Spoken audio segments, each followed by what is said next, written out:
Bien, donc l'application consiste à développer une application web J2E basée sur Struts 2. L'action par défaut permet d'afficher une page JSP qui permet donc d'accéder à l'action produit dans laquelle on va trouver donc la possibilité d'ajouter des produits avec la possibilité de faire la validation des formulaires. Et si on suppose que la référence du produit donc, doit contenir des caractères entre 4 et 10 caractères,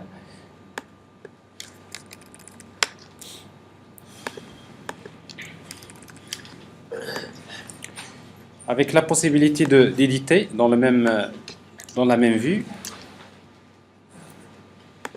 et de supprimer. Alors ça, c'est les opérations assez classiques. Alors en tout cas, donc, pour créer une application basée sur Spring, donc on va créer un projet Maven. Alors Maven Project.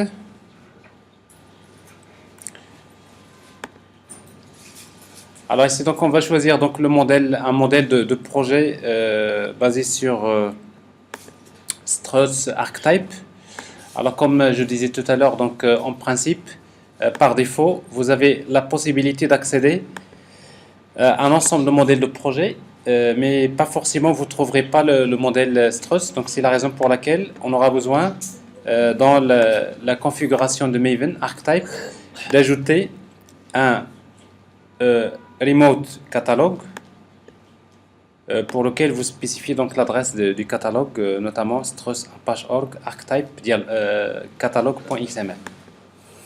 Alors donc ce modèle-là, on l'a appelé struts 2, ce qui nous donne la possibilité de créer un projet de type struts 2. Alors donc ça c'est, on va choisir le modèle struts archetype blank. On spécifie le group ID, artifact ID, donc ici on va l'appeler TP struts 3. Le package, on peut garder un package par défaut. Et on crée un projet par défaut qui a une configuration de base. Alors cette configuration de base dans laquelle on va trouver un ensemble de classes créées, quelques tests unitaires, il y a des ressources, également quelques pages JSP qui sont créées et qui se trouvent dans le dossier exemple. Alors dans ce projet, un projet en principe, ce qu'on va garder dans ce projet Struts, c'est qu'on aura besoin du fichier web.xml. Alors dans le fichier web.xml, on déclare le contrôleur struts 2. Alors en fait, le contrôleur principal struts 2 s'appelle struts prepare and execute filter. Donc ça c'est un filtre, on suppose que toutes les requêtes /étoile, toutes les URL passent forcément par struts 2. Et automatiquement, comme je disais tout à l'heure dans le diagramme de séquence,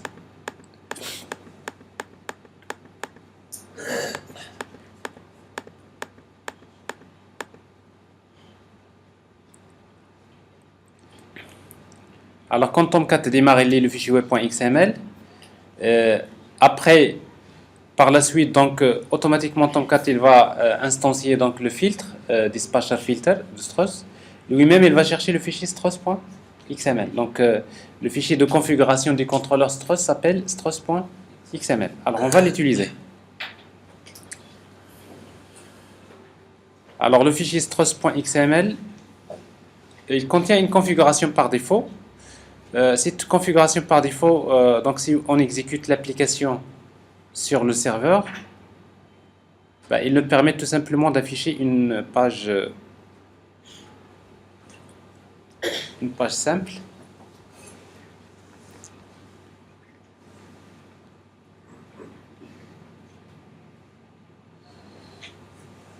Alors, en fait, par défaut, donc c'est la page index qui s'affiche. Alors d'ailleurs, si vous voyez la page index, il y a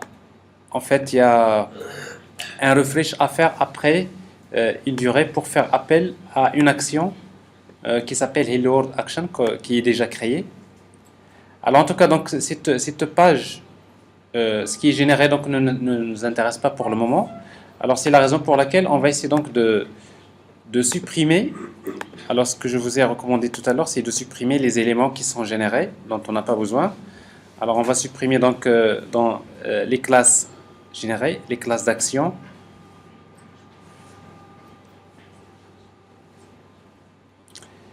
Également, les ressources qui sont liées notamment à la validation des formulaires. On supprime. L'exemple .xml et les vues JSP générées. Et également donc la page index.html. Si vous voulez donc tout ça, on le supprime. Alors en fait, dans le projet Struts, donc il y a dans le fichier, si vous regardez bien le fichier .xml, donc on va trouver un ensemble de dépendances.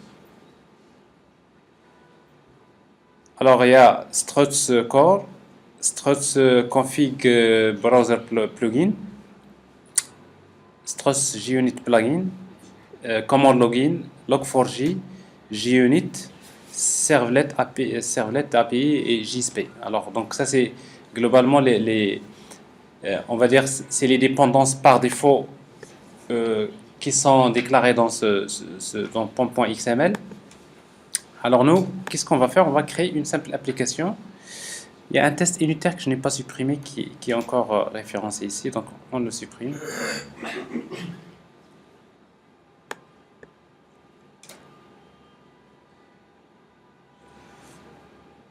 On a supprimé tout. Alors, update project.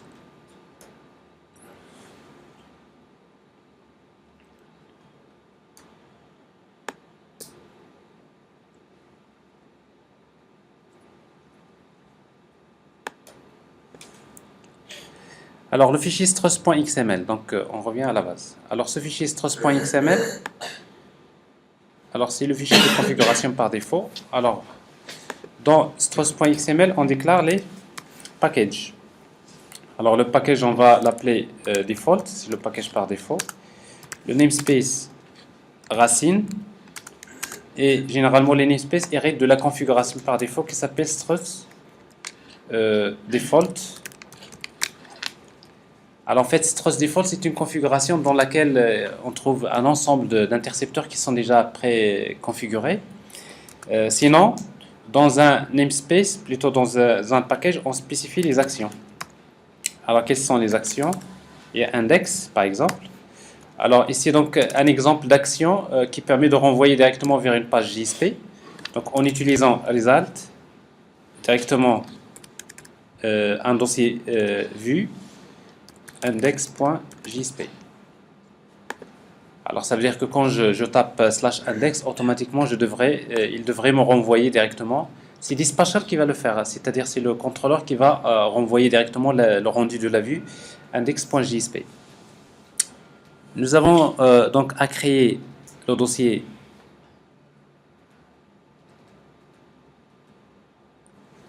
views dans lequel on va créer la page index.jsp. JSP file index.jsp. Voilà. Test. Donc pour faire un test. Voilà, et je redémarre. Tomcat. Alors tout à l'heure on avait un problème avec le navigateur qui affichait avec Eclipse, donc pour ne pas avoir le même problème du cache, donc je vais accéder au projet de la manière suivante. http localhost tp st3 puisqu'on a changé /index. Alors en principe ici donc vous avez test. Alors donc ça c'est l'action par défaut. Alors c'est pas l'action par défaut en fait. Pour maintenant spécifier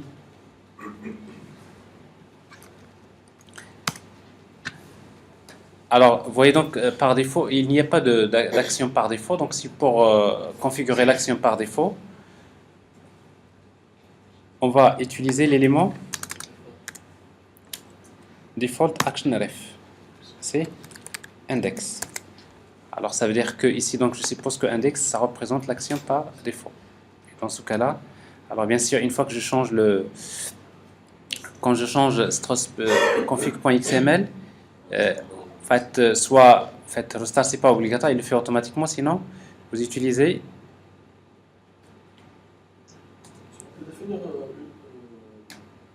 Oui. Une action par défaut dans un namespace autre que Racine. Oui. Donc chaque namespace possède sa propre action par défaut.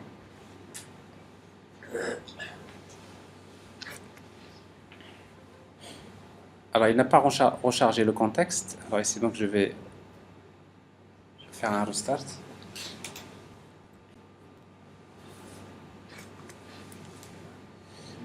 Voilà, donc ça c'est l'action par défaut.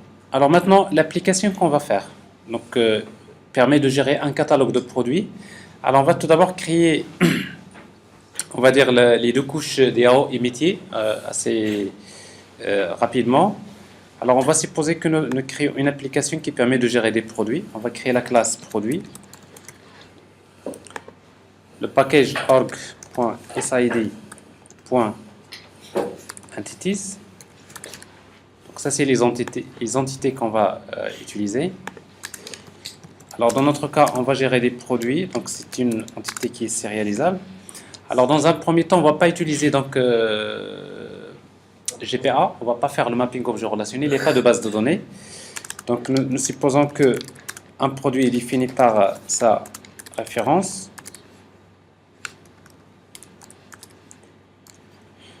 par la désignation,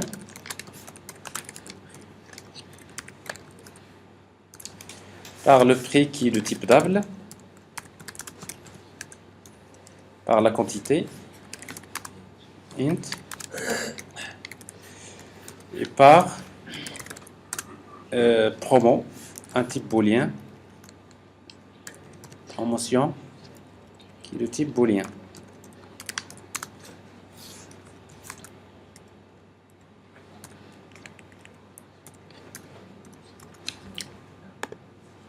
Alors, on génère le reste, les getters et setters. Un constructeur sans paramètres. Un constructeur avec paramètres.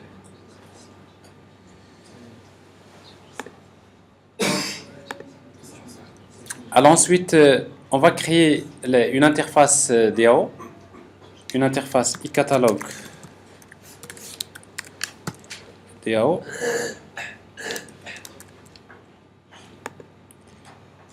Alors dans notre exemple ici, on suppose que nous aurons besoin d'ajouter un produit. Donc on déclare les méthodes dont on aura besoin. En fait, globalement, l'ajout, la suppression, l'édition, la consultation. Alors, add produit.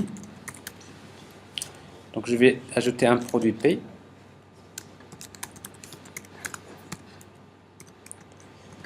Une méthode qui permet de retourner la liste des produits. Liste produit. Une méthode qui permet de retourner, de consulter un produit. Get produit, sachant sa référence. Une méthode qui permet de supprimer. Donc ça c'est consulter, supprimer.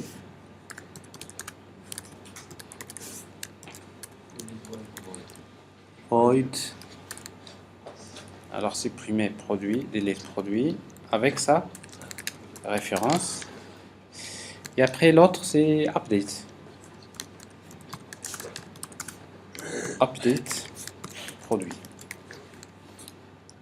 Alors pour faire la mise à jour d'un produit, on va supposer que nous avons un objet de type produit P. Alors ça c'est l'interface DAO. On va créer une implémentation de cette interface. On va changer le package, au lieu de entities, on va mettre le package DAO. Renommé. On aura besoin d'importer la classe produit, parce que ce n'est plus le même package. Alors on va créer une implémentation de cette interface. Alors catalogue DAO implémentation.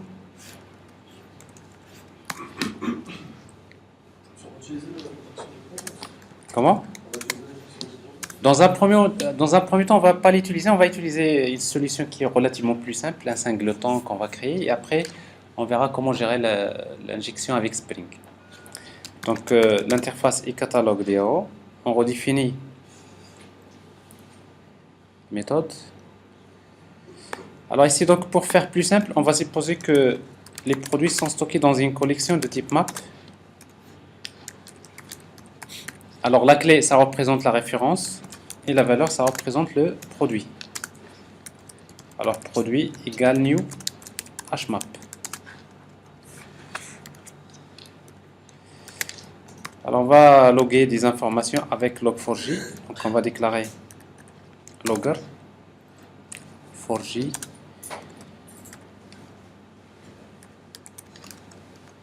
log égale logger point get logger 10.get class. Alors, ajouter un produit, c'est produit.put.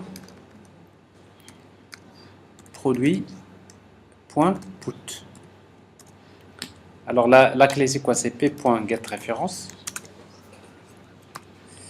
Et la valeur, c'est le produit P. Alors, ensuite, retourner la liste des produits. On va retourner un objet de type ArrayList qui contient la collection. Et la collection, c'est produit.values. Parce que values, il retourne une collection que je vais convertir en un objet de type liste. Quoi d'autre? Consulter un produit, c'est produit.get, la référence. Supprimer un produit, c'est produit.remove, la référence. Et faire la mise à jour d'un produit, c'est produit.put, directement. La clé, c'est p.get référence. Et la valeur, c'est p. Alors, dans cette méthode, on va ajouter une méthode pour initialiser le catalogue. Une méthode initialisation.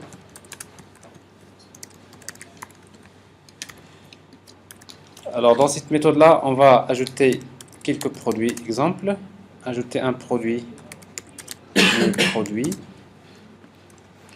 va prendre la référence, un produit ABCD.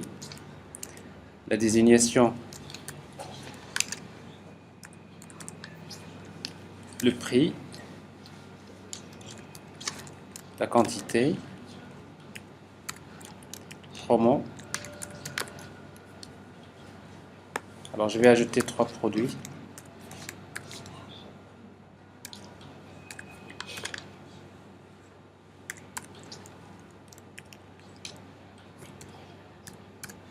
Alors, ne lisez pas ce que j'écris parce que ça, c'est de n'importe quoi.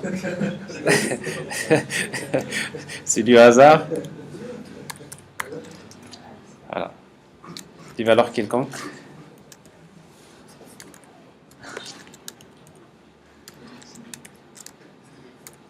Avec la fatigue, on n'a plus envie de chercher des choses. Alors, on va loguer quand même un message, log.info. Alors, le message, c'est initialisation du catalogue. Produit.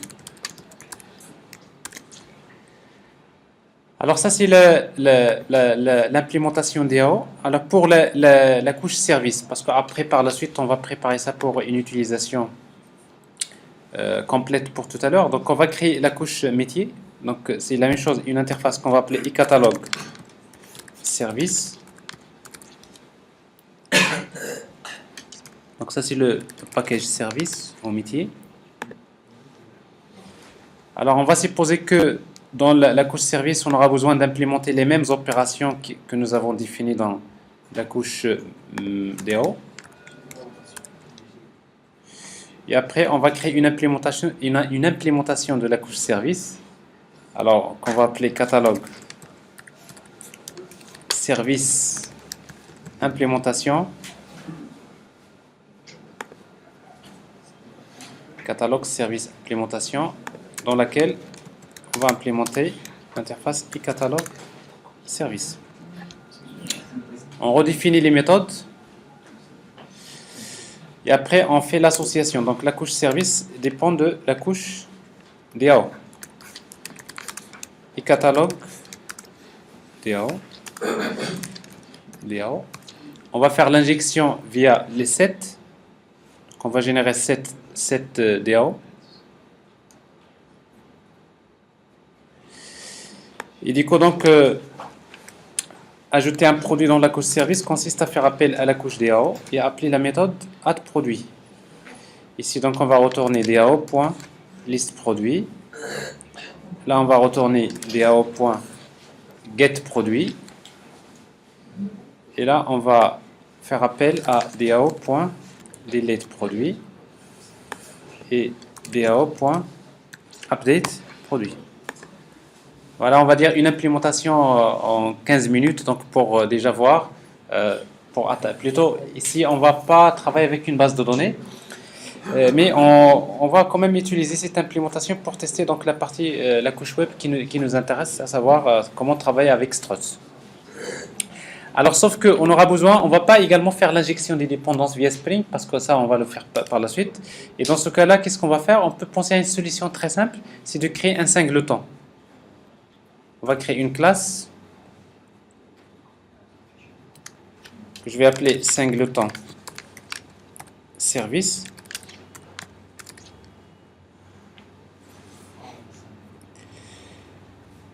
Alors singleton service, donc on va supposer que il va nous retourner un objet unique qui est de type catalogue service implémentation que je vais appeler service.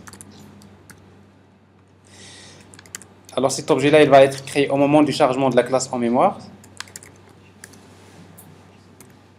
Statique. Alors ici donc, quand j'appelle la méthode getService,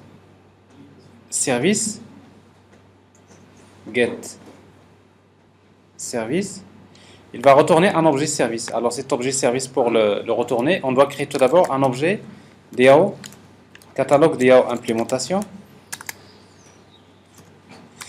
Alors DAO égale new catalogue DAO implémentation.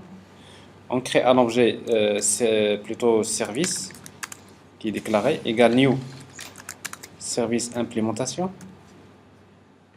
Et après on fait l'injection.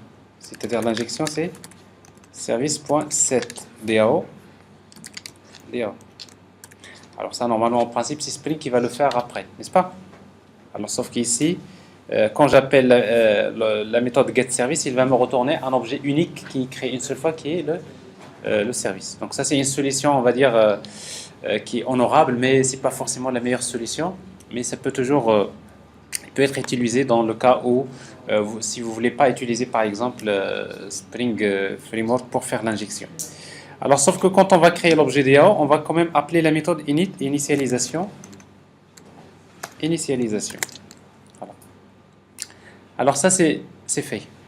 Alors maintenant on revient à la couche web. Je sais que dans struts.xml pour le moment, la seule action que j'ai c'est index. Alors en fait index, il va vers une page index directement, JSP qui est affichée. Alors dans la page index.jsp que nous avons créée, on va créer un lien hypertexte qui va nous ramener vers la page où on va saisir les produits. Alors pour travailler avec struts, donc on va utiliser les tags struts. Alors on va utiliser la directive tag URI égale. Bon, il y a un seul tag qui est pour le moment disponible dans le class path, c'est /struts tag. On ne va pas utiliser GSTL. Alors le préfixe, on va l'appeler S. On va utiliser du HTML5.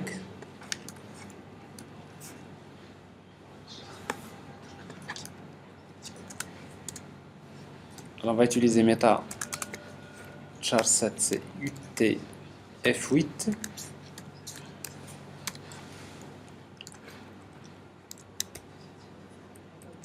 Index. Alors, pour créer un lien hypertexte avec struts, on peut utiliser créer une URL. Alors, on peut bien utiliser un simple lien HTML. Alors, comment créer une URL? On utilise l'action. Si vous voulez, normalement, on va utiliser namespace, c'est slash, action, c'est, par exemple, produit. Alors, ça, c'est un lien plutôt qui va me ramener vers une action qui s'appelle produit. Dans quel namespace? Slash. Et après, pour créer un lien hypertexte, on va utiliser SA, c'est le lien hypertexte. Le texte, c'est produit. Et après, on va utiliser href. Et href, on va lui associer ce lien. Alors, quand on crée un objet URL, on peut lui donner un nom de variable. Par exemple, ici, je vais l'appeler lien 1. Il dit que donc, pour utiliser le nom de variable, on va faire la référence avec les expressions struts. On utilise un pourcentage, les accolades, lien 1. Alors ici, donc, je suis en train de faire un lien hypertexte sur produit qui va me ramener vers... Ça, c'est un lien. Un lien vers quoi? Vers produit. Alors tout ça, vous pouvez le remplacer par un simple lien HTML, n'est-ce pas? Mais vous allez voir que par la suite, ça c'est très important parce qu'il va vous permettre d'ajouter des paramètres, de paramétrer les liens, etc. Et de maîtriser pratiquement tout ce que vous faites. Alors, on va tester.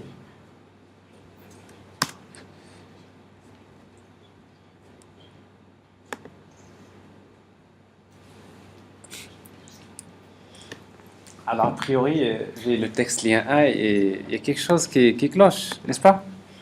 Alors, qu'est-ce que j'ai là? Lien, href, variable, var. C'est pas value. Parce que tout ça, ça change.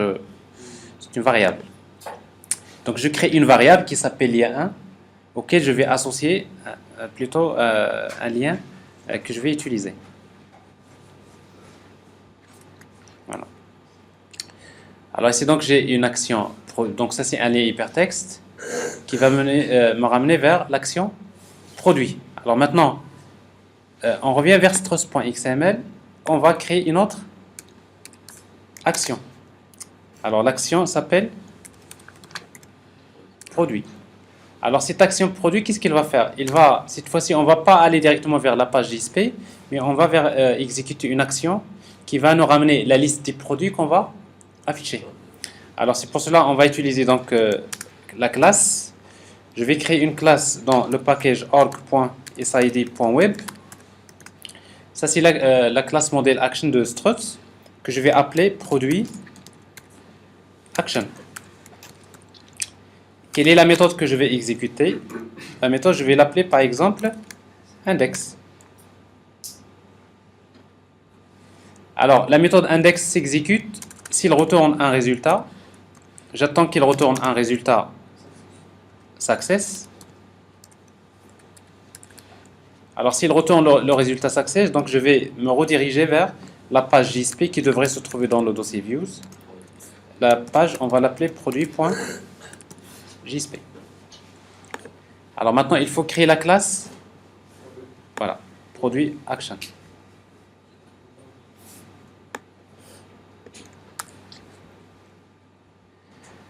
Alors dans le projet, dans le package des classes, on va créer le package. C'est web. La classe s'appelle produit action.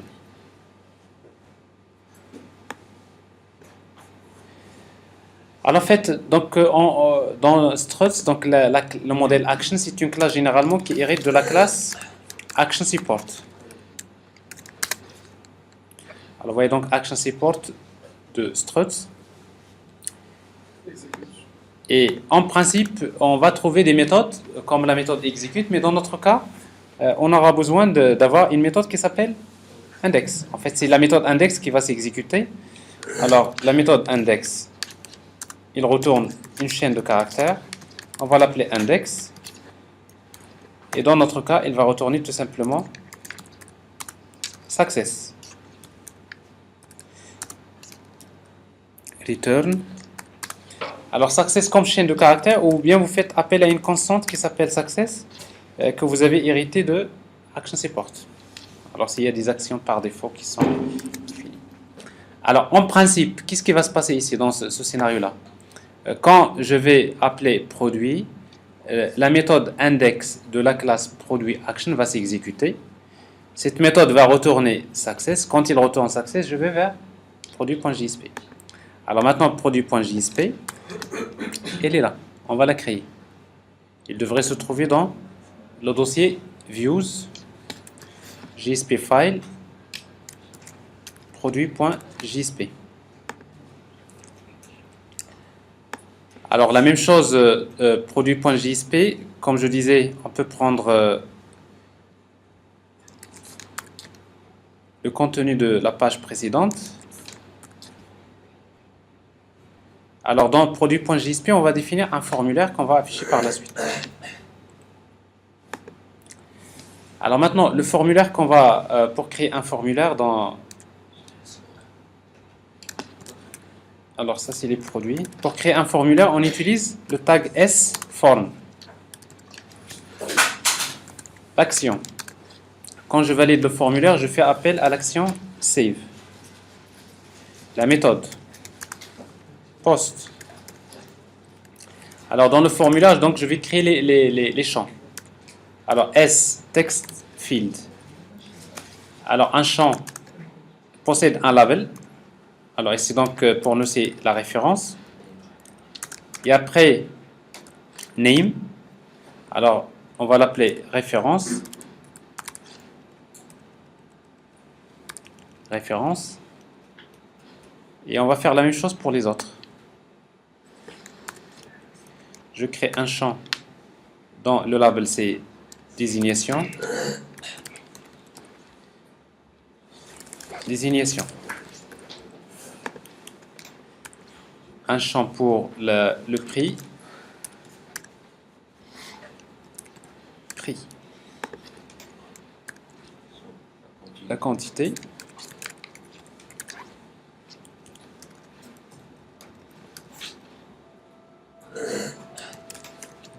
Quantité. Et après un checkbox. S2.checkbox. Le label c'est promo. Et après name égale promo. Et on termine avec un bouton submit dans la valeur et save.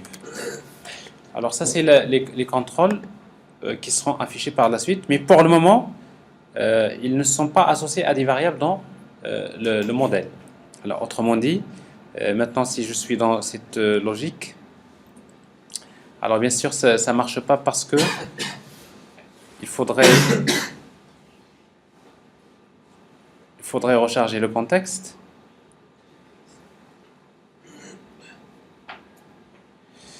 Alors je reviens donc à l'action de base.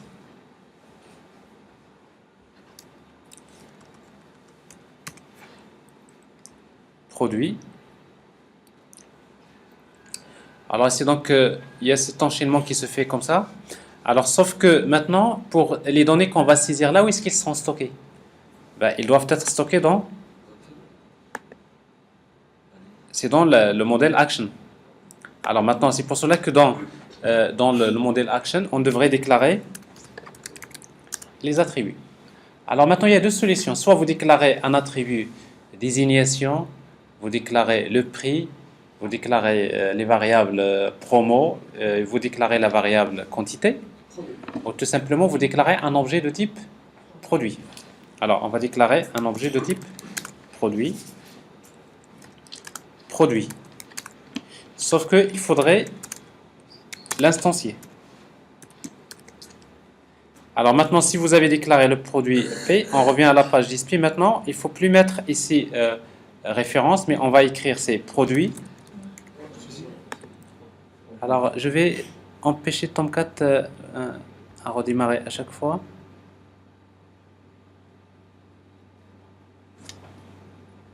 Alors il y a une option quelque part ici. C'est ça. Module auto par default. Alors ça, on va redémarrer uniquement quand on lui demande de faire ça. Alors je reviens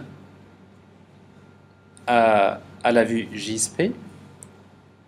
Alors ici au lieu de référence, je devrais spécifier produit.référence. Ça veut dire que ce que je vais saisir dans cette zone de texte, il va être stocké dans la variable préférence de l'objet produit. Et l'objet, bien sûr, l'objet produit, c'est un objet qui se trouve dans le modèle. D'accord? Alors, je fais la même chose pour les autres. Donc, ici, produit.désignation, produit.prix, quantité, promo. Et d'ailleurs, vous allez remarquer une chose qui va changer quand vous appelez. Alors là, maintenant, on est obligé de faire soit restart ou bien recharger le contexte, parce qu'il ne le fait pas automatiquement. Alors vous allez remarquer maintenant une chose, c'est que quand j'appelle, quand le formulaire s'affiche, alors normalement il devrait afficher les valeurs par défaut, parce que je devrais essayer de trouver un 0, n'est-ce pas? Alors ça veut dire qu'ici donc la liaison n'est pas faite. Alors ça veut dire qu'on a mal écrit le produit. Oui. Alors qu'est-ce qu'on a oublié? Alors en fait nous avons ici déclaré un objet de type produit mais qui est privé. Donc il faut générer le get et set. Sinon vous le déclarez public. Sinon le dispatcher servlet ou plutôt filter dispatcher n'arrivera jamais à accéder à l'élément. N'est-ce pas? Alors maintenant, si on revient vers l'application, vous remarquez, maintenant c'est plutôt, vous avez un formulaire qui est lié à un modèle. Alors, et en même temps, dans notre page, on va afficher les produits. Alors, je reviens vers le modèle. Je vais déclarer une liste publique, liste produit. Alors en fait, la liste de produits, on va l'afficher dans la page. Mais où est-ce qu'on va la récupérer? Alors je sais également que le modèle action a besoin de faire appel à la couche service. Alors on va déclarer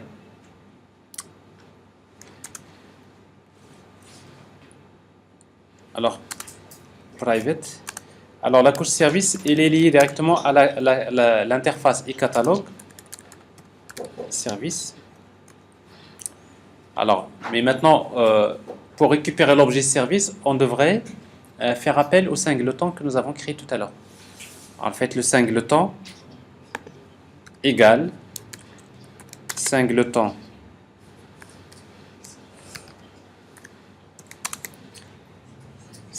service, on l'appelle comme ça? Singleton service, point. Il y a une méthode qui s'appelle get service. Alors en fait, on va lui associer l'objet service. Alors bien sûr, si on avait fait donc quand on va faire l'injection des dépendances, on va utiliser la notation AutoWired, qui va faire l'injection via Spring. Mais ici donc j'utilise pas Spring, donc c'est juste je fais appel au singleton get service. Il va me retourner quoi? Un objet service qui est unique, qui est créé une seule fois, parce qu'il est statique, auquel on va associer un objet DAO. Et en même temps, il y a l'initialisation qui va être faite. Alors, sauf que ici, donc, maintenant, une fois que la méthode index s'exécute, on va charger les produits. Les produits, on va les récupérer à partir de la couche service. La méthode s'appelle liste produit. Donc, je récupère la liste des produits. Produits avec S. J'ai toujours le problème de redémarrage.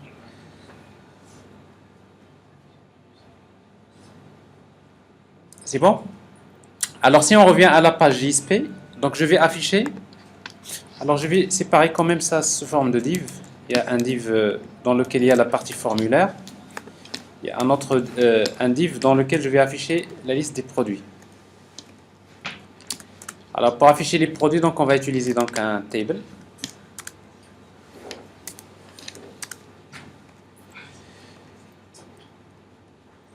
Alors table donc tr th.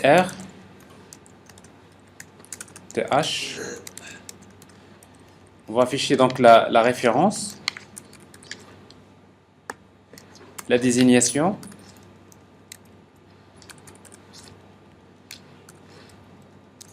le prix, la quantité,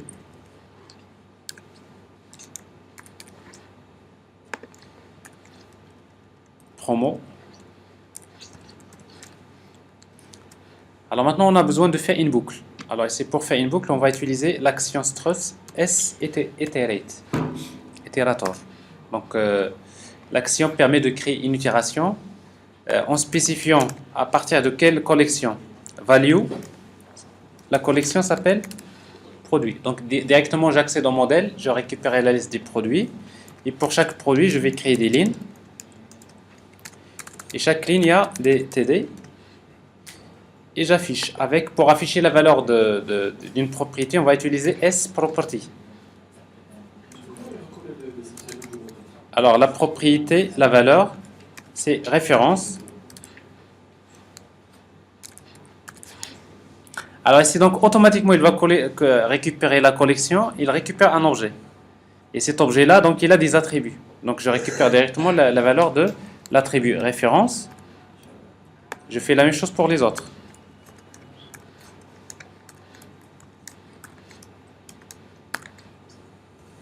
Désignation, le prix, la quantité, promo. C'est clair?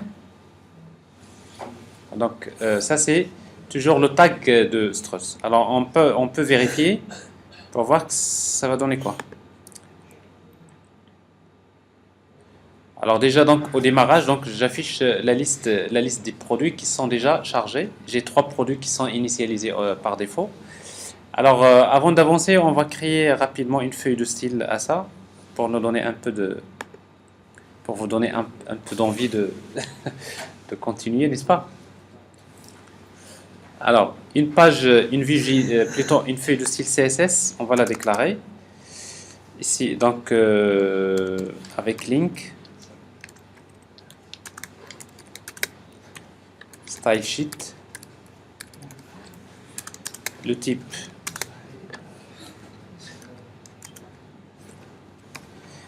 text/css, href. Alors on va créer un dossier CSS dans lequel on va créer une page qu'on va appeler un fichier qui s'appelle style.css.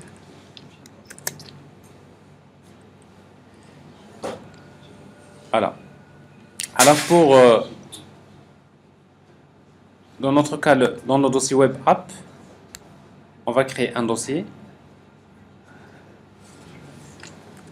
CSS, un fichier CSS file style.css. Alors on va commencer par cadrer les divs. C'est important au départ de cadrer les divs, comme ça vous allez voir qu'est-ce que struct, parce que struct il génère un ensemble de divs. Il faut les voir tout d'abord. Et après on va décider quels sont les divs qu'on va plutôt afficher au niveau du cadrage. Alors donc je peux utiliser par exemple div, tous les divs, donc je vais les mettre sous forme d'une bordure. Donc je vais afficher la bordure des divs, un pixel. Dotted color, un gris par exemple, padding, des pixels, margin, des pixels. Je vais créer une classe table. Comment? Point virgule. Je vais créer une classe table 1 avec th. Le th on va l'afficher de la même manière.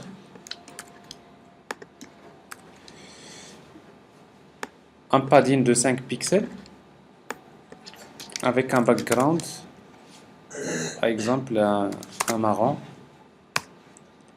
et une couleur de texte white. Et on va faire la même chose pour les TD. Sauf que pour les TD, donc, on va écrire en noir sur blanc.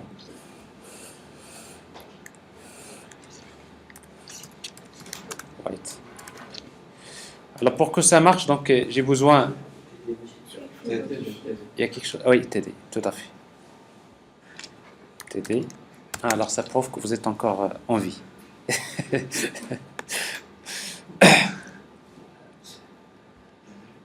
Alors, le tableau, on va lui affecter la classe table 1. Voilà.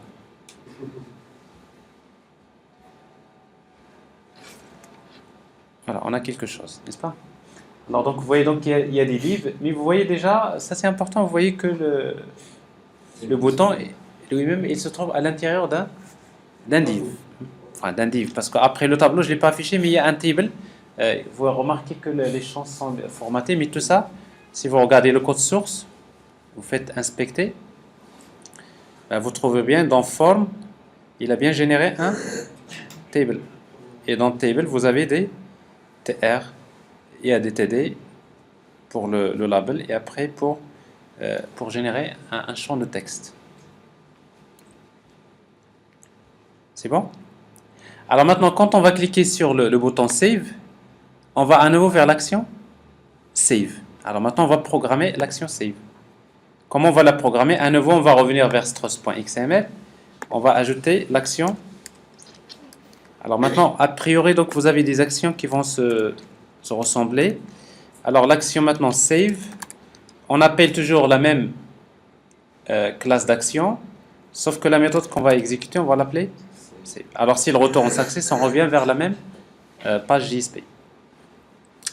Alors maintenant, la classe d'action produit action, on va créer la méthode save, public void save. Alors on va supposer qu'à la fin il va retourner success.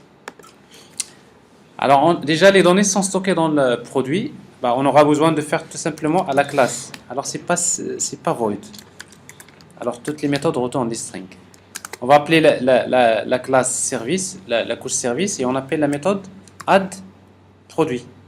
Et le produit qu'on va ajouter, c'est le produit. De toute façon, toutes les données que je vais saisir, ils vont être stockées dans le produit. Et c'est tout. Mais en même temps, j'ai besoin à nouveau de récupérer la liste des produits. Donc comme ça, on revient à la vie pour les afficher.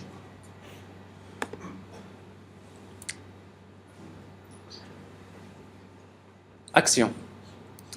Alors ici donc je vois, ici on va saisir un produit avec une désignation, avec un prix, une quantité, promo, save, et ça marche. Alors et donc ici donc il est ajouté dans la couche DAO. Alors ici bien sûr pour ajouter un autre, il faut changer la référence. C'est bon? Alors maintenant, on va faire tout d'abord l'édition, la suppression et on termine par la validation. Donc globalement, c'est les trois opérations qui restent. Alors pour ajouter donc l'édition et la suppression tout d'abord. Alors à nouveau, on aura besoin de créer un lien. Pour créer un lien hypertexte, on va utiliser S URL. Je vais créer un lien vers quoi? Vers le namespace. C'est slash. Quelle action? Supprimer. Delete. Ok? Mais delete, cette fois-ci, je vais envoyer un paramètre. Alors, pour envoyer un paramètre, tout simplement, on va ajouter entre URL et slash URL, on va utiliser s de point param. Alors, comment il s'appelle le paramètre? Par exemple, on va l'appeler ref. C'est-à-dire, j'envoie un paramètre ref. Et ce paramètre ref, c'est quoi sa valeur? C'est la valeur de référence. C'est-à-dire, je vais utiliser à nouveau sProperty référence. Alors, vous voyez donc comment je compose ici. C'est comme si vous composez un lien, delete, point d'interrogation, hein, avec le paramètre ref dont la valeur est référence. Et je fais la même chose pour celui de l'édition. Je fais un copier-coller. Alors ce lien-là, cette URL, je vais l'appeler var lien 1. C'est pas value, c'est var. Et ce lien-là, on va l'appeler lien 2. Sauf qu'ici, à la place de delete, c'est edit. Quoi? Var. Alors, sauf que ce qui reste maintenant, c'est créer un TD dans lequel je vais mettre un lien. S2.A. Ça, c'est supprimé. Href, on va utiliser l'expression vers lien 1. Et je fais la même chose pour edit. Edit lien 2.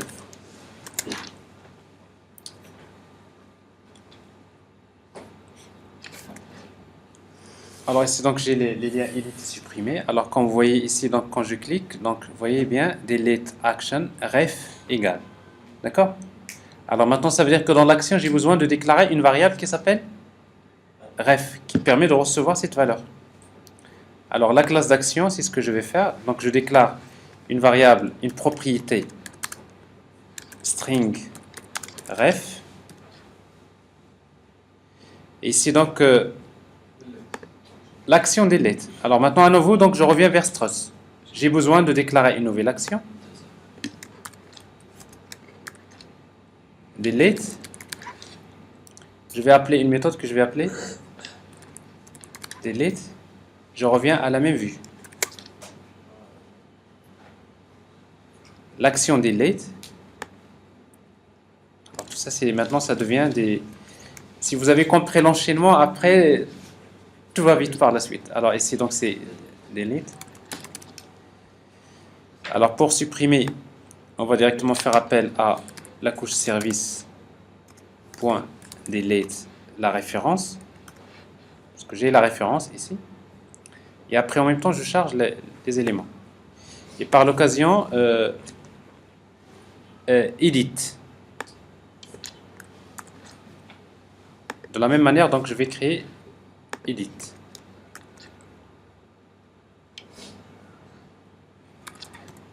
Alors, pour l'édition, qu'est-ce qu'on va faire? On va chercher le produit. Le produit égal à quoi? C'est-à-dire que le produit qui est là, on va le charger. Produit égal à quoi? Égal service point get produit ref, et je reviens. Ok? Alors ici dans le fichier struts.xml, j'ai besoin également d'ajouter l'action edit. Ici c'est edit.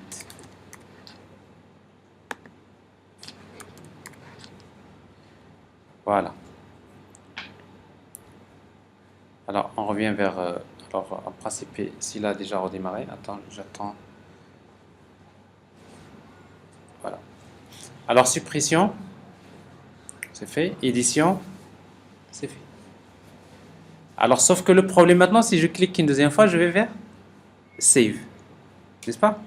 Alors maintenant, dans Save, je devrais faire quand même la différence. Est-ce que c'est en mode Update ou bien Save, n'est-ce pas? Parce que si je clique maintenant sur Save, il va faire l'ajout. Alors que normalement ici, il devrait faire la modification. Alors c'est quoi l'astuce? Il y a un champ caché qu'on devrait avoir dans le formulaire qui spécifie le mode. Est-ce qu'on est en mode ajout ou bien en mode Update? Alors on va le faire d'une manière très simple. Regardez. Dans la classe d'action, on va déclarer dans le modèle une variable que je vais appeler edit mode, de type booléen par exemple. Edit mode. Par défaut, il est égal à false. C'est-à-dire que par défaut, je suppose c'est pour l'ajout. N'est-ce pas? Et que ce mode-là, quand je suis en mode édition, je vais initialiser edit mode égale edit mode égale à true. Edit mode égale à true. Et je reviens vers la vue. Alors parfois, vous avez bien vu que tout à l'heure j'ai fait ce qu'il faut. Est-ce que j'ai coché la bonne? Parce que là, il dérange j'ai décoché. Il fallait peut-être... oui, il y a un petit problème dans les caches. C'est pas grave. Alors, je vais pas m'attarder là-dessus. Alors, dans le formulaire, on va ajouter un champ caché. S de point hidden. Si vous voulez le voir, vous mettez au départ text field, dans lequel vous mettez c'est quoi le name? C'est edit, c'est-à-dire il contient la valeur de edit mode. Alors ce champ-là, on va le voir tout d'abord et après on va regarder c'est quoi son intérêt. Alors je reviens à la base, donc index. Alors regardez, donc il y a un champ ici qui est là par défaut il est égal à false. Alors, mais par contre quand j'édite, regardez il est donc, et donc quand je clique sur le bouton save, je teste. Si edit mode égale à true, je fais la mise à jour, sinon je fais update. Alors sauf que ce champ-là il doit être masqué. On ne devrait pas le voir parce qu'il ne sert à rien. Alors on va utiliser donc ici hidden. S de point hidden slash hidden. Alors maintenant je reviens à la classe d'action. Dans save, ici on va faire un test. If voilà, edit mode égale à true égale à false. Je fais save, else je fais appel à service.update. C'est tout. C'est pas P, c'est produit.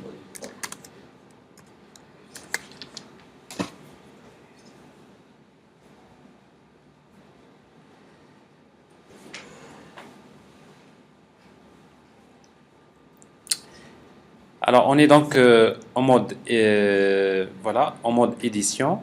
Alors je vais vérifier si je peux changer la quantité. Save. Ça marche. Alors je suis ouais.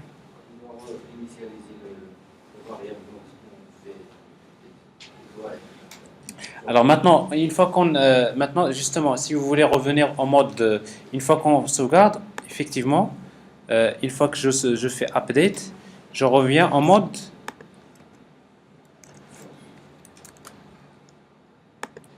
je reviens et edit mode égale à false. Tout à fait. Et même si vous voulez que le formulaire soit vidé, qu'est-ce que vous allez faire? Produit égale new produit. Alors comme ça, donc le formulaire il affiche un produit qui est vide. Alors c'est exactement ce qui va se passer ici. Index. Alors ici donc edit. Je modifie. Voilà. Alors automatiquement il est vidé, mais la prochaine fois si j'ajoute un élément, qu'est-ce qu'il y aura? C'est un ajout. Elle est ajoutée. Alors sauf que ne regardez pas le classement parce que le hashtable, le hmap, il ordonne, il classe c'est pas une voilà par rapport à la référence donc par défaut, mais sinon il faut redéfinir la méthode equals pour voir ce qu'il en est. Alors donc maintenant ce qui reste la dernière partie, comment faire la validation des formulaires. Alors pour faire la validation, il y a un principe très simple. Bien, tout simplement on va créer un simple fichier XML. Ce fichier XML dans lequel on va définir les règles de validation. Comment? Alors tout d'abord, le fichier XML, on devrait le trouver. Il doit se trouver dans le même package où se trouve le contrôleur, soit dans le dossier source ou bien dans ressources. On peut l'avoir dans ressources. Alors dans un premier temps, alors est-ce que je suis dans le bon projet? Oui. Alors voilà la classe d'action, produit action. Vous allez créer un fichier XML, new XML file. Alors ce fichier XML, on va lui donner un nom particulier. On va l'appeler, on va lui donner le nom du contrôleur produit action tiré l'action save tiré validation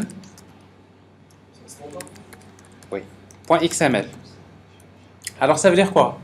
Ça veut dire que les règles de validation ils vont être appliquées quand on envoie l'action save concernant le modèle action, produit action. Alors si vous ne faites pas l'action ici, c'est-à-dire que pour lui, toutes les actions, il va faire la validation. Mais de toute façon, moi, quand est-ce que j'ai besoin de faire la validation? Uniquement quand je fais l'action save. Soit save, ça peut être la mise à jour, ça peut être l'ajout. Alors maintenant, dans ce fichier XML, vous aurez besoin de récupérer l'entête de fichier XML de validation. Je vais prendre ici l'exemple. Alors ici nous avons un exemple. Fichier, il est là.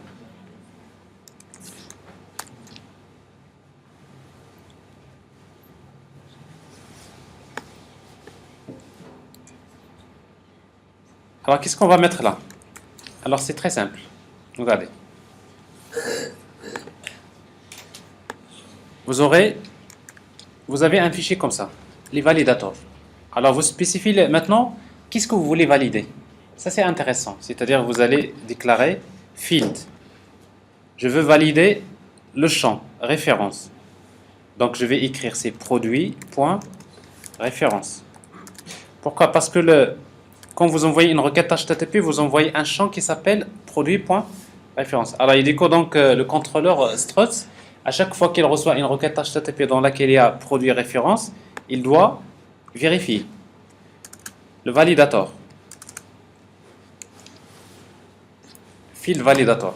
Alors maintenant, quel type? Alors vous trouverez les types email, date, et après ça doit être un entier.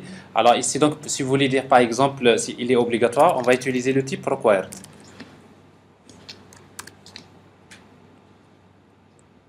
Alors quand vous mettez required, maintenant il vous faut, vous pouvez ajouter d'autres paramètres, mais dans ce cas-là, on aura besoin de spécifier le message. Quel est le message que vous voulez afficher s'il y a problème? Alors maintenant, par exemple, ici on peut écrire obligatoire, mais après on va voir que c'est pas bien d'écrire les messages ici. Si vous voulez faire l'internationalisation, les messages, on va les créer dans un fichier à part. C'est ce que je vais vous montrer. Alors ici donc, ça, on va essayer de vérifier est-ce que déjà ce validateur va fonctionner. Donc vous voyez ce que j'ai fait. Donc j'ai créé un simple fichier XML dans lequel je viens d'ajouter une règle de validation pour le champ référence. Alors si vous voulez par l'occasion, donc je vais ajouter la même chose pour la désignation. Référence et désignation.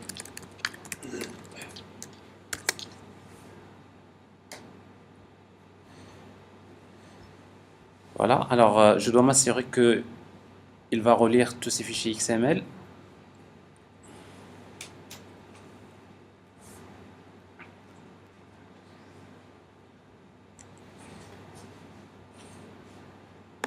Index.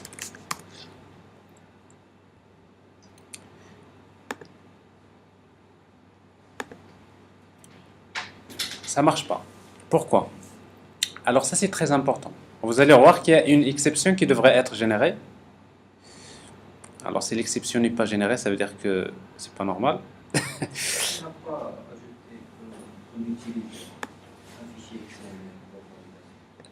On n'a pas besoin parce que par défaut il vérifie. Alors qu'est-ce que j'ai ici? Donc produit action save validation.xml. Jusque-là, pas de souci. Alors, le produit, point référence. Est-ce qu'on a bien écrit ça? Produit, point désignation. Alors, produit, point.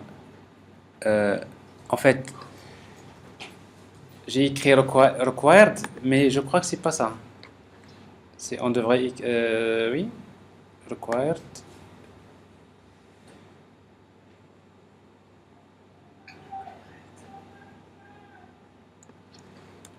Alors, qu'est-ce que j'ai raté? Est-ce qu'on a bien écrit ça? Alors, produit, action, save. Alors, je start. En fait, je sais que ça ne devrait pas marcher, mais il devrait m'afficher une exception en tout cas. Et cette exception, vous devrez la voir pour voir pourquoi ça ne devrait pas marcher. Voilà, exactement. Maintenant, c'est bon. Il fallait juste redémarrer. Alors, regardez bien. Quand vous cliquez sur Save,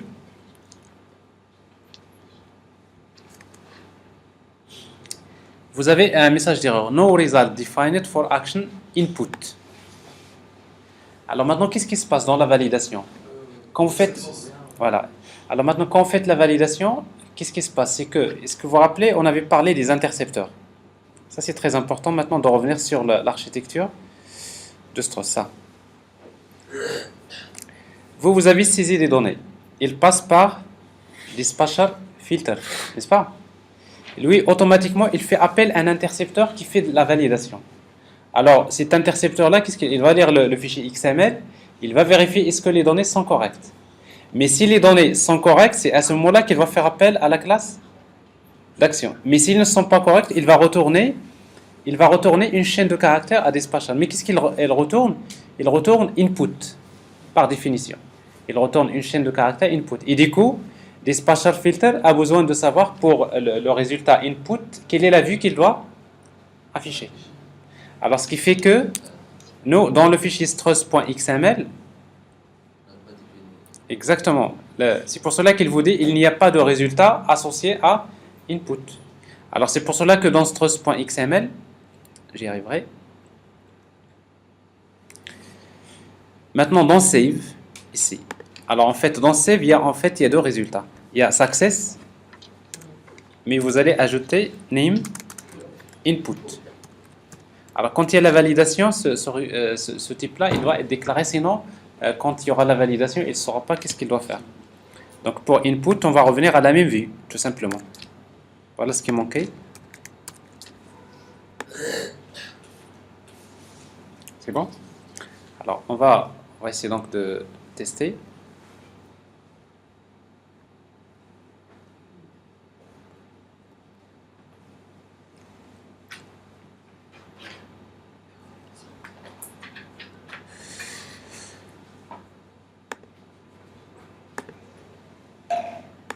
Alors, la classe d'action, index.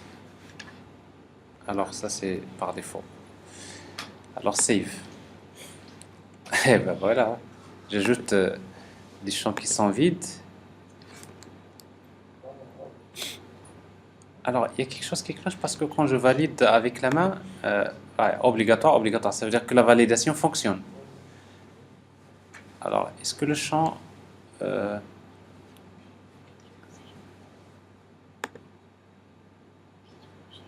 save.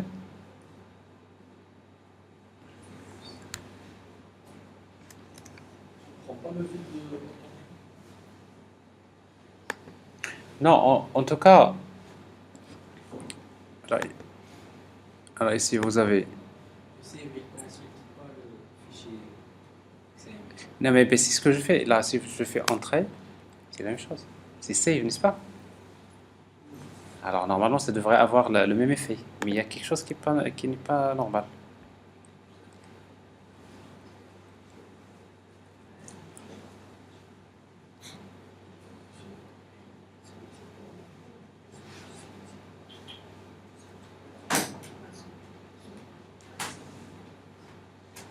Alors dans la classe, on a pratiquement terminé, donc il faut qu'on trouve ça comme ça.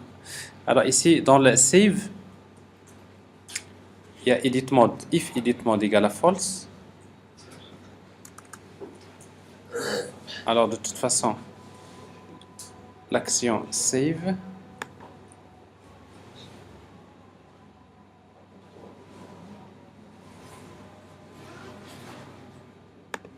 Alors produit.jsp. Alors l'action save.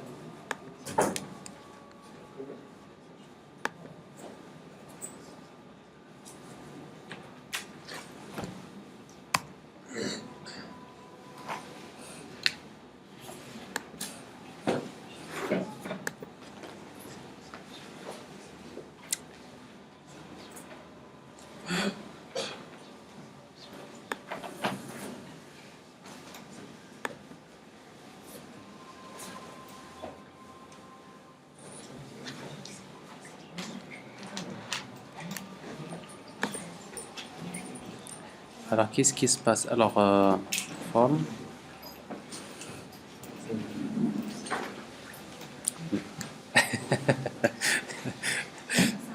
Oui, je sais que... Ah, ça y est, ça y est. Alors, on va quand même ajouter l'autre règle de validation. On va supposer que normalement, ça marche. Alors, le fichier XML, l'autre produit. Alors, je crois que... Alors, ce que je vais faire, c'est que j'ai ce fichier-là. Save.xml. Alors, c'est le même que je vais avoir ici. Alors, je sais que vous êtes fatigué, moi aussi d'ailleurs. Alors la deuxième, donc il y a une première validation. C'est voilà. En fait, je me suis trompé. Vous voyez, donc c'est pas require, c'est requires string. Donc, en quoi il faut faire des copier-coller parfois pour. Ok. Alors, requires string. Donc ici. Alors, j'ai pas encore terminé. Vous allez patienter 5 minutes, d'accord? Alors. Ici, donc, je vous ai montré donc comment afficher un message comme ça. Ici, donc, c'est quoi? C'est obligatoire. Alors, ici, vous avez, il y a un autre validateur string length, donc dans lequel vous spécifiez les paramètres min, max et le message. Et après également, vous avez désignation. Alors, sauf que au lieu de travailler avec des messages, si vous voulez travailler l'internationalisation, si vous voulez utiliser plusieurs langues, c'est pas intéressant de travailler comme ça. D'ailleurs, maintenant, on va vérifier le. Alors, vous voyez, donc c'est obligatoire. Mais si je tape par exemple un caractère, ici donc vous avez désigné invalide. Ce n'est plus le même message. Alors en fait, ici, pourquoi il a affiché ça? Parce que ici, on a utilisé key. N'est-ce pas? Alors, key, ça veut dire quoi? Maintenant, on aura besoin dans notre package de créer un fichier de propriété, new file. Alors, le fichier, on devrait l'appeler package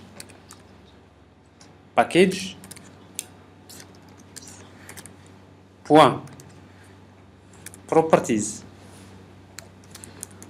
Donc ça, c'est ce que nous appelons le fichier de propriété, properties. Alors dans le fichier de propriété, qu'est-ce qu'on va mettre? Maintenant, les clés valeurs.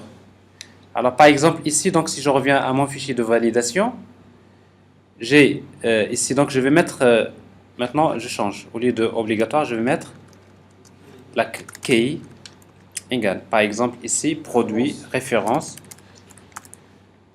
point obligatoire. Référence obligatoire. Alors, j'ai donc les clés. Référence obligatoire, désignation invalide, désignation obligatoire. Alors, dans le fichier, ici, qu'est-ce que je vais spécifier? Référence obligatoire égale. Et j'écris mon texte. La référence est obligatoire. Alors, je fais la même chose pour les autres. Alors ici donc désignation obligatoire.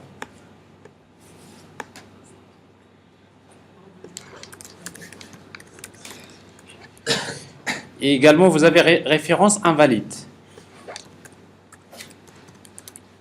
Et référence invalide, donc on va mettre par exemple la référence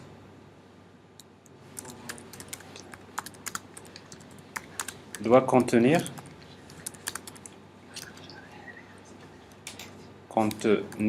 entre 4 et 10 caractères. Voilà. Alors c'est ça, c'est ce qu'on appelle le fichier de ressources. C'est très important pour les vues, parce qu'après dans les vues, on ne devrait pas trouver des codes du texte en français, en anglais. On n'utilise que des clés. Alors pourquoi? Alors on va essayer donc de voir déjà l'effet de ça. Alors voyez, c'est pas encore.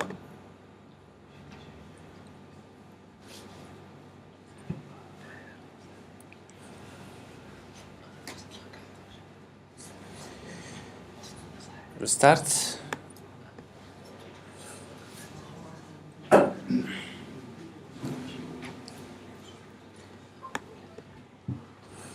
Alors ça c'est le fichier de ressources par défaut.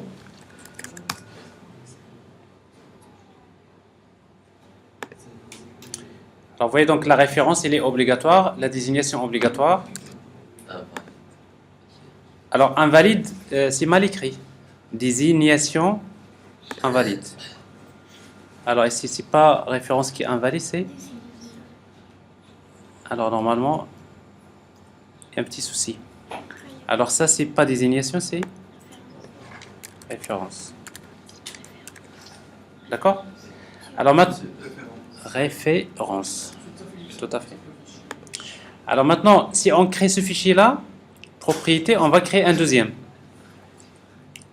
fichier. Mais pourquoi? Justement, c'est les langues qui nous intéressent. Donc je vais créer un deuxième fichier, copier-coller.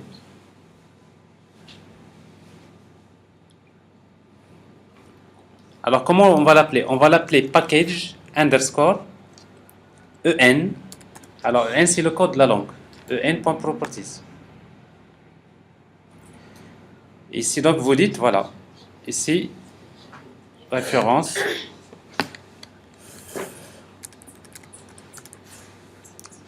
par exemple required désignation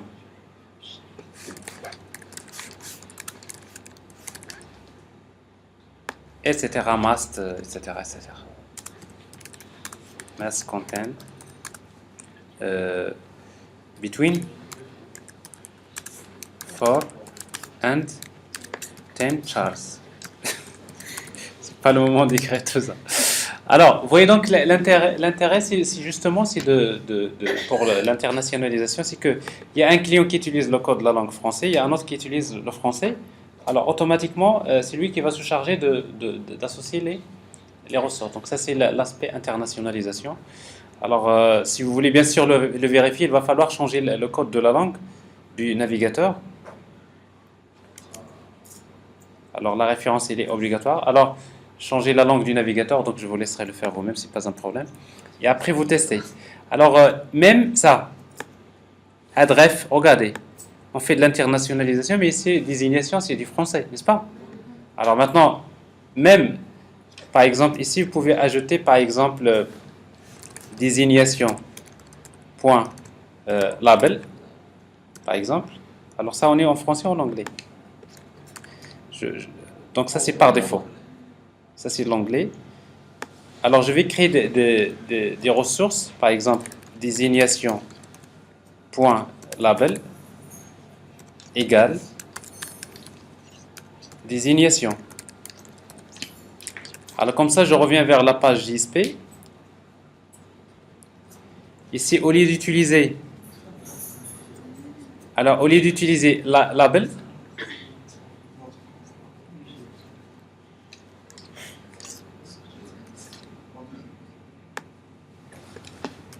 on va utiliser key, la clé. Alors, vous voyez donc label, on va utiliser quoi? Alors, ça, c'est pas le. Alors, ouais. Ça, c'est la référence, on ne va pas la toucher. Ça, c'est pour désignation. Donc ici, on va utiliser la clé. Key égale, c'est désignation point label. Alors automatiquement, il va chercher la ressource en fonction de la langue. Alors a priori donc c'est ce serait la dernière. Alors en tout cas, après quand même le dernier, c'est les messages maintenant que vous voyez là, vous allez regarder, inspecter l'élément, et vous trouverez qu'il utilise, regardez, une classe qui s'appelle error message par défaut. Alors ça veut dire que dans votre feuille de style CSS, voilà, vous allez juste créer une classe qui s'appelle error message égale, plutôt, dans lequel vous spécifiez la couleur par exemple red.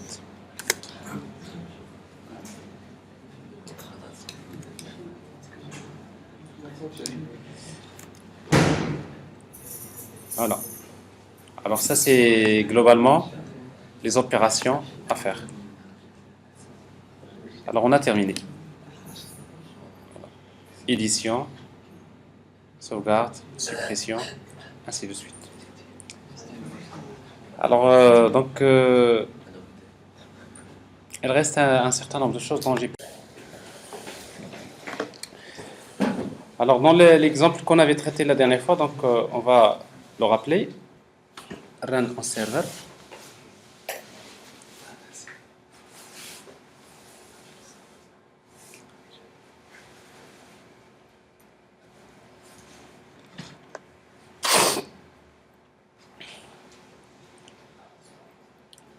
Alors dans l'exemple, donc il y a une vue par défaut qui permet donc d'afficher les informations sur le produit.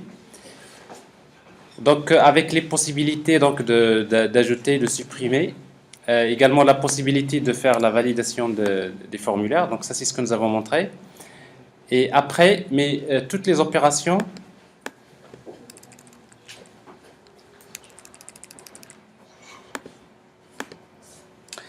alors toutes les données, les produits sont, on a supposé qu'ils sont stockés dans une collection de type HMAP. Donc il n'y a pas de base de données. Alors maintenant, ce que nous allons faire, c'est-à-dire, quelles sont les modifications qu'il faudrait ajouter pour travailler tout simplement avec une base de données MySQL. Et en même temps, on va essayer de faire l'intégration en même temps avec Spring et l'utilisation de GPA, notamment plutôt implémentation Hibernate. Oui, alors on va utiliser Spring pour faire l'injection des dépendances, c'est-à-dire l'inversion de contrôle.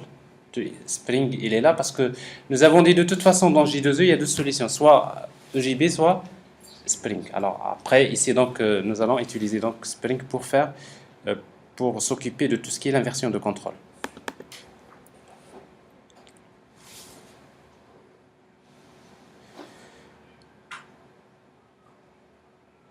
Alors autrement dit, donc voilà l'architecture que nous allons adopter. Donc tout d'abord, nous allons utiliser donc Spring. Donc en fait, c'est Spring Context Loader Listener qui va se charger de gérer bien sûr l'Entity Manager Factory pour gérer donc la persistance via GPA. Également, Spring, il va intervenir au niveau de la couche service pour faire la gestion des transactions. Donc on va voir comment l'intégrer. Et après, par la suite, donc il y a un ensemble de modifications à faire pour pouvoir appliquer ça. Tout d'abord, il y a tout d'abord les dépendances. Parce qu'en fait, les dépendances, ça c'est la première des choses à régler. Alors pour les dépendances, on va utiliser les éléments suivants. Alors tout d'abord, on va utiliser donc dans les propriétés, on va changer les dépendances du projet. Alors dans le point.xml, voilà ce qu'on va faire. On va supprimer tout ça, toutes ces dépendances.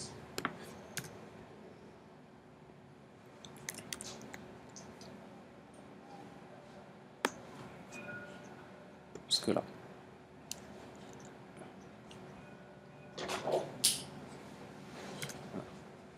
Alors tout d'abord, on aura besoin donc d'utiliser les propriétés suivantes. dans lesquels on va déclarer les versions à utiliser. Donc, on va utiliser donc Struts. La version de Struts c'est 2.3.16, la version de Hibernate c'est 4.2.1 et la version de Spring c'est 3.2.3.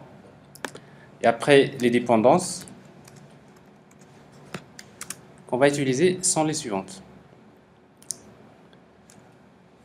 Alors, on aura besoin donc Spring Core, Spring Context, Spring Beans.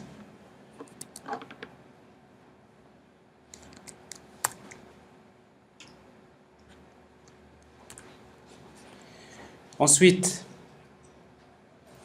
alors pour Spring, on aura toujours besoin de Spring Transaction Manager pour la gestion des transactions, Spring ORM et Spring Web MVC. Alors ça, c'est les différents modules de Spring qu'on va utiliser dans ce projet. On va les intégrer.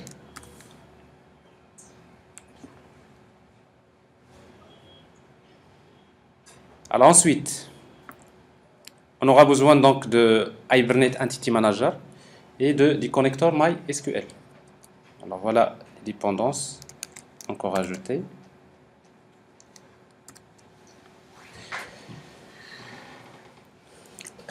Et comme je disais tout à l'heure, on aura besoin bien sûr de struts.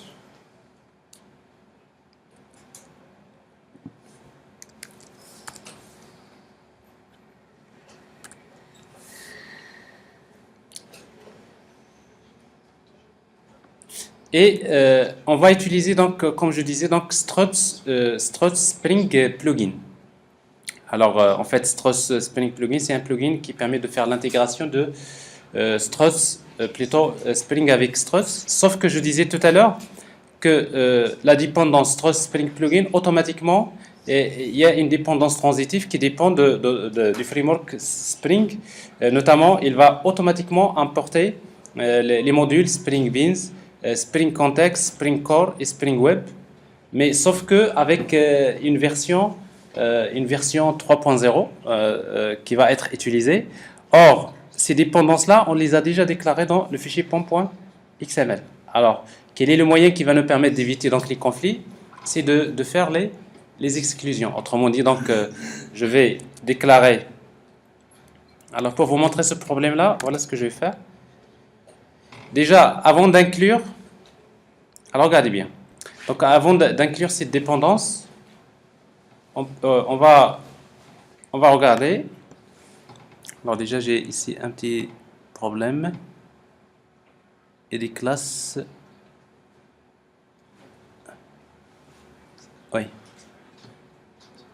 Parce qu'en fait, on aura besoin de log4j et les autres dépendances, n'est-ce pas? Pour cela, c'est pas encore assez complet. Alors, c'est ce que je vais faire. Alors, je prends cette dépendance tout d'abord, je vais l'ajouter.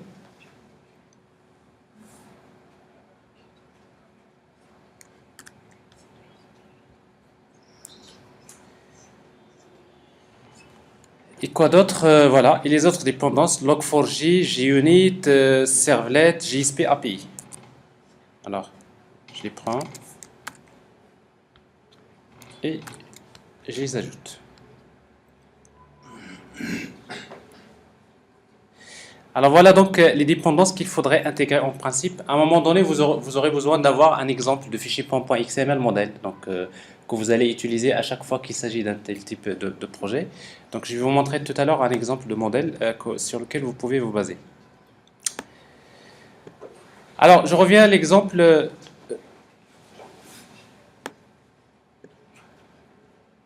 Alors regardez bien, on était sur la dépendance.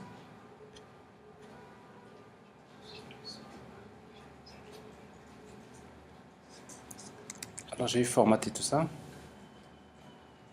Voilà.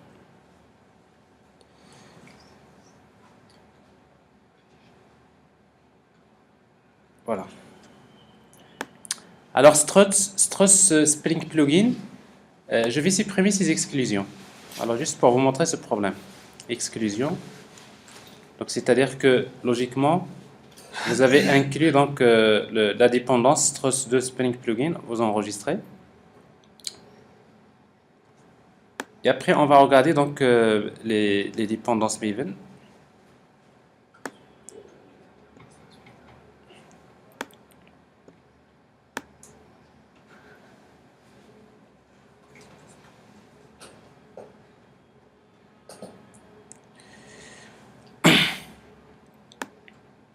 Alors, on est...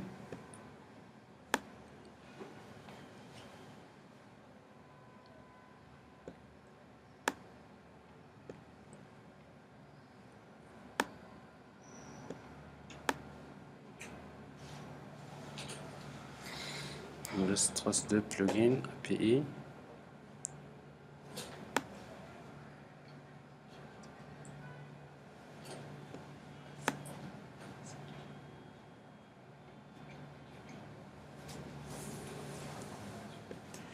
Alors, si je vois pas trop le problème.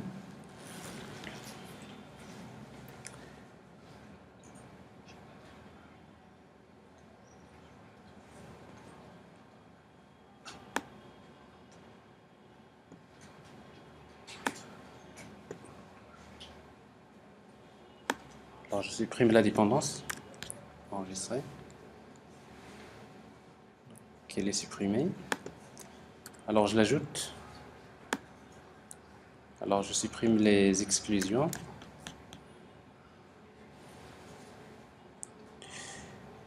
Alors, je vois pas Spring version 3.0, non? Non.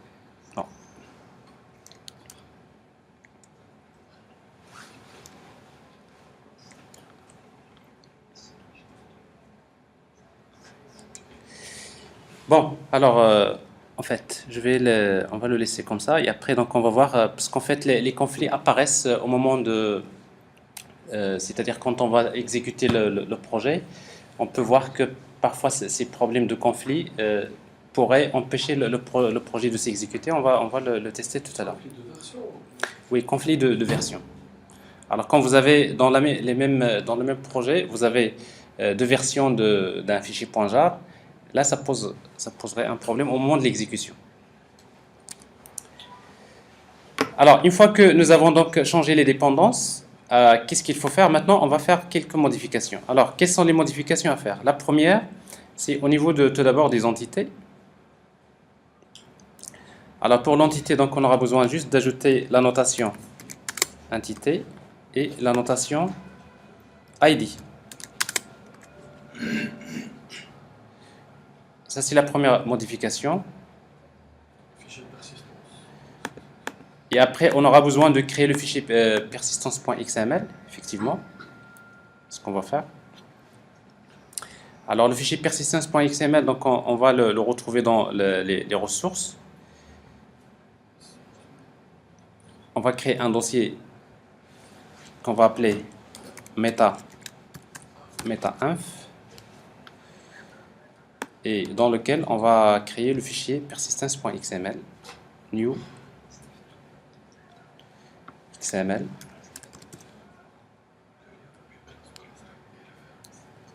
persistence.xml. Et le fichier persistence.xml, donc c'est toujours le standard. Il est là.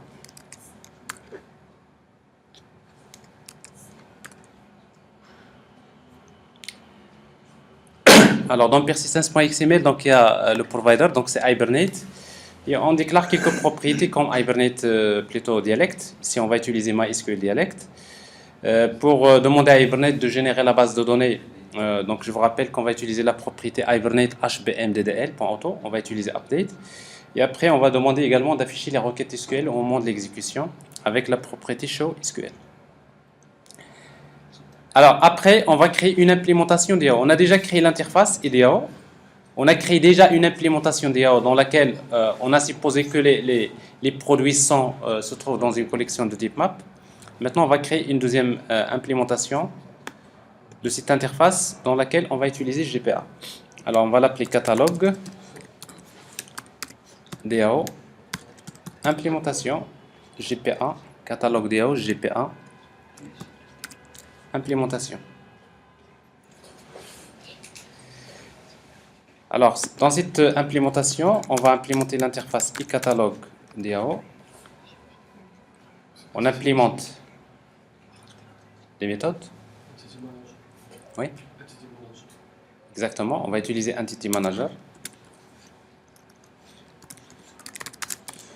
Alors, entité manager, EM, avec la notation persistance contexte.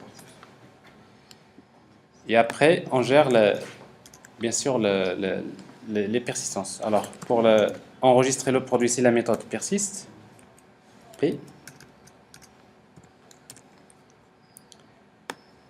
Alors, également, ici pour sélectionner les produits, donc on va créer un objet query, une requête égale CEM.create query. Alors la requête c'est select P from la classe produit P et on va retourner la liste requête.getResultList. Alors pour consulter un produit, on va utiliser la méthode find. C'est em.find. Alors produit.classe et l'identifiant c'est ID produit. Alors ici pour faire update, on va utiliser la méthode merge P. Et pour delete, on va chercher le produit, c'est-à-dire ouais. Oui, merge P. Et après pour la consultation, on va récupérer le produit P avec find, c'est-à-dire avec la méthode get produit. Et après, on va le supprimer avec la méthode delete, remove P. Alors ça c'est, voilà donc l'implémentation GPA. Alors maintenant, au niveau de la couche service, qu'est-ce qu'il faut changer? L'interface, on va garder la même interface. Alors, l'implémentation service, on aura besoin de faire la gestion des transactions, tout simplement. Et dans ce cas-là, on va utiliser la notation transactional de Spring. Il faut faire attention parce que parfois dans vos dépendances, il y a d'autres annotations transactionnelles.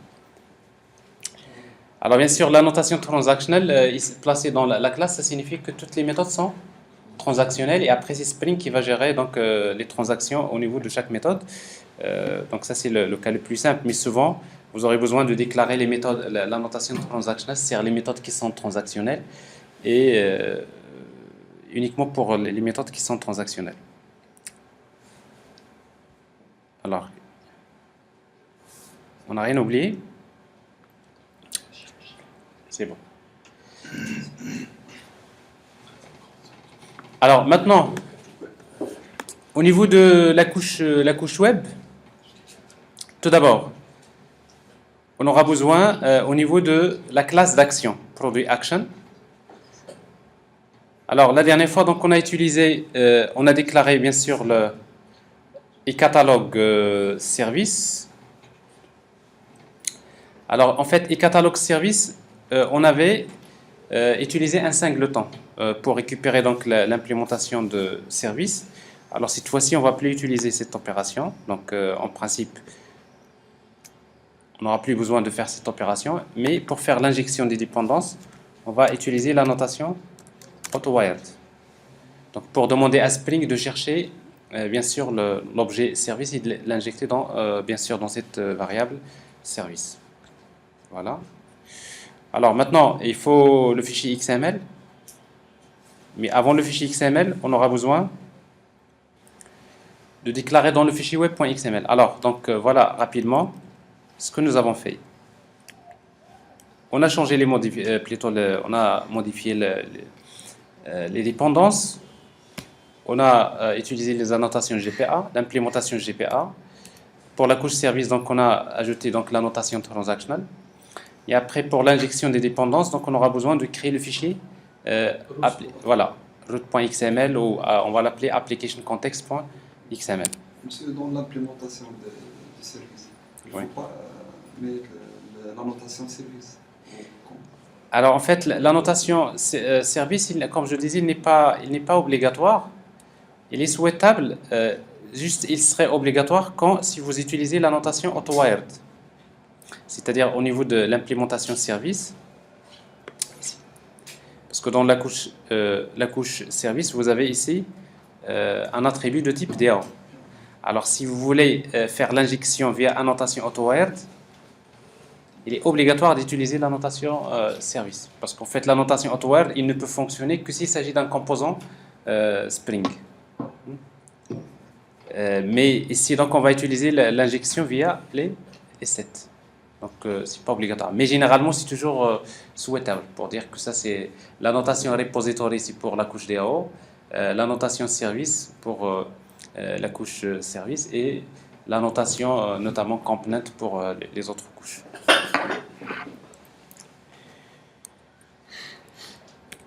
Alors, avant de créer le fichier XML, il faut juste rappeler que dans le fichier web.xml, on aura besoin de déclarer context loader listener. Alors, c'est ce qu'on va faire tout d'abord. Context loader listener, on va le chercher. Alors, le fichier web.xml, elle est là.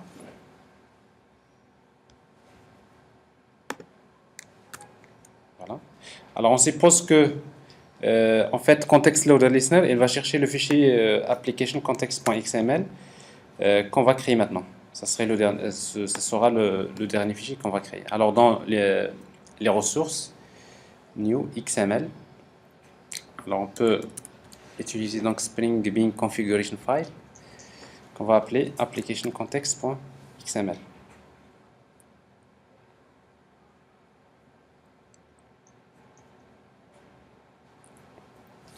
Alors, bien sûr, ici, donc, ça, c'est la partie la plus importante parce que, comme je disais, donc, c'est dans ce fichier-là qu'on va essayer donc, de créer l'objet DAO, on va créer l'objet métier, on va les lier.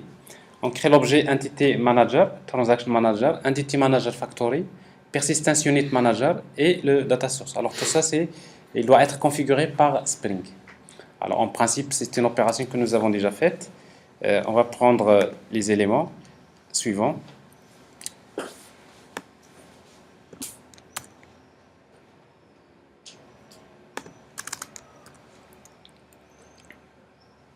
Il faut juste que ce soit bien adapté. Alors ici, on va créer une implémentation de la classe catalogue DAO. Alors l'implémentation service. Et après, donc, on va faire l'injection des dépendances. Le data source, on va spécifier la base de données qu'on va utiliser ici dans catalogue CC, par exemple, SID 4, 3. Voilà. Et après, les parties qui restent, donc il s'agit donc de déclarer les éléments suivants. Alors, les éléments sont... Donc, il y a persistance, plutôt, il y aura tout d'abord Persistence Unit Manager. Alors, on spécifie le chemin où trouver le fichier persistence.xml. Et après, on va lui associer bien sûr le data source. Entity Manager Factory, auquel on va associer Persistence Unit Manager. Transaction Manager de Spring, auquel on va associer Entity Manager Factory. Donc, et après ici, donc, vous aurez besoin du moment qu'on utilise la notation transactionnelle, c'est-à-dire que les transactions sont gérées via la notation transactionnelle. C'est pour cela qu'on utilise la déclaration TX Annotation Driven.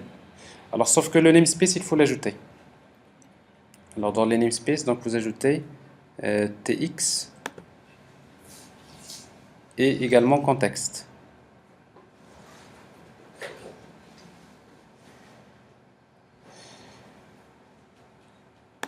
Alors, /beans, il est dupliqué. Voilà. Alors, ici, donc, context annotation config. Donc, je vous rappelle qu'il est nécessaire à Spring pour... Voilà, c'est pour la notation persistence contexte. Parce qu'en fait, dans Entity Manager, vous avez la notation persistence contexte. Alors, en fait, le fait de déclarer annotation config, automatiquement, il va chercher, il va scanner les classes pour chercher. Donc, là où il y a la notation persistence contexte, il va injecter l'unité de de persistance. Il va injecter l'objet persistance plutôt unit entity manager. C'est bien ça, n'est-ce pas? Alors souvent, si vous l'oubliez, cette injection ne va pas se faire. Alors voilà, donc les modifications à faire. Donc il suffit donc de créer, je crois qu'on a encore, voilà, c'est bon. Il suffit de créer une base de données. C'est ce qu'on va faire.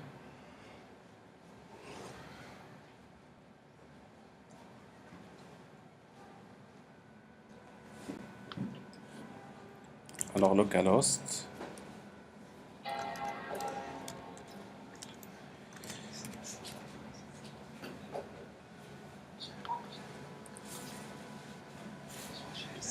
Alors la base de données, on devrait l'appeler SID DB. Alors DB, alors on a changé, voilà, DB SID 3.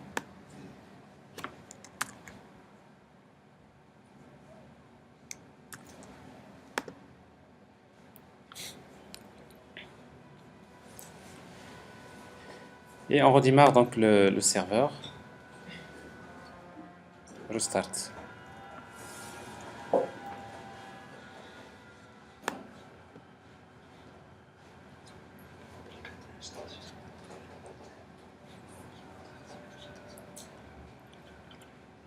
Alors en principe, le démarrage du serveur devrait se faire sans exception particulière. Et après, si tout se passe bien, vous regardez votre base de données, vous trouverez que la table elle a été bien générée. Et après, maintenant, si on essaie d'exécuter l'application,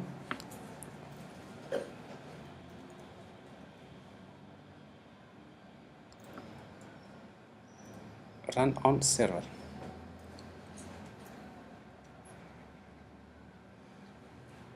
Voilà.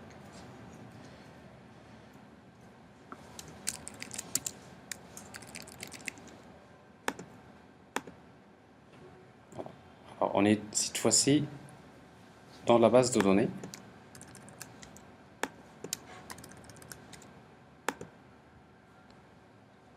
Alors, vérifier. Voilà. Alors, donc, c'est exactement ce que nous avons fait.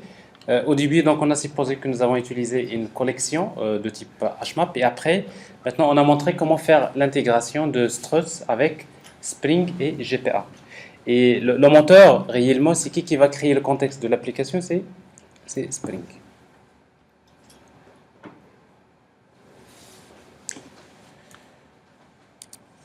Alors, je crois que c'est tout. Alors, l'édition, on va vérifier quand même si toutes les opérations se font correctement.